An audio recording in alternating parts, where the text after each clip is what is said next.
Kwa niaba ya Waziri wa Nchi, Ofisi ya Waziri Mkuu, Tawala za Mikoa na Serikali za Mitaa, na nukuu, na waagiza wakuu wa mikoa na katibu tawala wa mikoa pamoja na maafisa elimu wa mikoa na wilaya kuhakikisha kwamba mradi huu,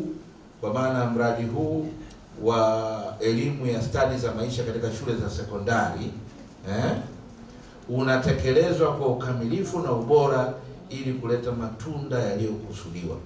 Kwa kuwa vijana hawa wanajitolea, ni waagize kwa kutumia rasilimali mlizonazo katika ngazi za shule, halmashauri na mikoa, muweze kuwapa vipaumbele vya fursa mbalimbali za uwezeshaji vijana hawa wanaojitolea kama sehemu ya motisha, ili waendelee kujitolea kwa moyo wa kujenga jamii yao. Kwa mwaka jana peke yake tumeweza kusapoti watoto 38,928 kwa ngazi ya sekondari kwa maana ya kidato cha kwanza mpaka kidato cha sita, lakini pia kwa ngazi ya elimu ya juu kwa maana vyuo vikuu, diploma pamoja na vocational tumeweza kusapoti wanafunzi 1277, lakini pia gharama zote za matumizi kwa hiyo sapoti tuliweza kutumia jumla ya shilingi bilioni 28, na kama ambavyo tumepata brief kule chini, shirika la Camfed linapata fedha kutoka kwa wafadhili, na kwa kutumia ushirikiano wetu na serikali tunakaa pamoja kupanga juu ya matumizi ya hizo fedha. Mwaka 2025 kwa kushirikiana na Wizara ya Elimu pamoja na TAMISEMI kupitia Taasisi ya Elimu Tanzania tuliweza kupitia vitabu vyetu vya elimu ya stadi za maisha, na tunashukuru kwamba kupitia ofisi ya kamishna ameweza kusaini na kutoa ithibati ya kitabu kile, na kwa sasa kitabu kile kimeanza kutumika katika shule zote za. Kwa mwaka 2026 vipaumbele vyetu bado ni vile vile, kwamba tutakuwa na vipaumbele vya kusapoti wanafunzi, na tunategemea wanafunzi 19,019 watapata ufadhili kwa ngazi ya sekondari kwa maana ya form 1 mpaka form 6. Wanafunzi 1966 watapata ufadhili kwa ngazi ya vyuo kwa maana ya diploma mpaka vyuo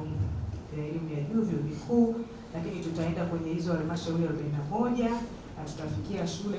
886. Lakini pia bado tumepanga kuendelea kuwawezesha vijana kiuchumi au wasichana, ambapo vijana 9,027 tunategemea kuwafikia kwa mikopo midogo midogo na mikopo mikubwa, ili sasa na wao waweze, kwa sababu wanasema huwezi kumkamua maziwa ng'ombe ambaye hujamlisha, si ndio? Ili na wao sasa waweze kufikia kwenye hitaji. Labda Camfed kushirikiana sana ni kuangalia namna ambavyo tunaweza kuboresha hii mitaala yetu, na hasa kwenye kubadilisha mindset za watoto wetu wengi juu ya kilimo. Ni kama vile kilimo ni adhabu, kilimo sio fursa kwao.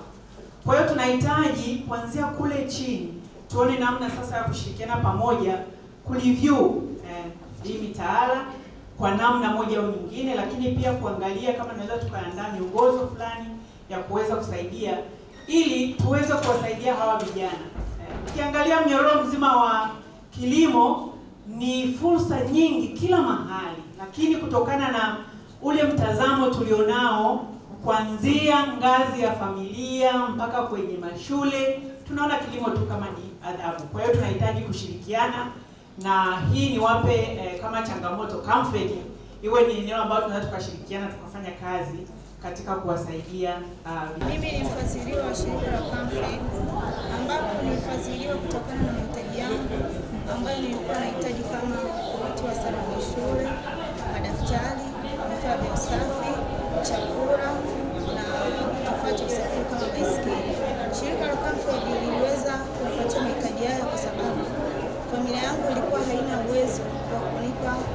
au kukidhi mahitaji niliyokuwa nahitaji kwa sababu ya changamoto ya kiuchumi. Pamoja na kwamba shirika la Camfed linipatia mahitaji yangu, niliona ni vyema pia kutoa elimu ya stadi za maisha ili tuweze kufikia malengo yetu. Shirika hili limetoa elimu ya stadi za maisha kupitia kitabu cha Dunia Yangu Bora. Kitabu cha Dunia Yangu Bora ni kitabu chenye mada mbalimbali zinazolenga kuwafundisha wanafunzi ili tuweze kujitambua na namna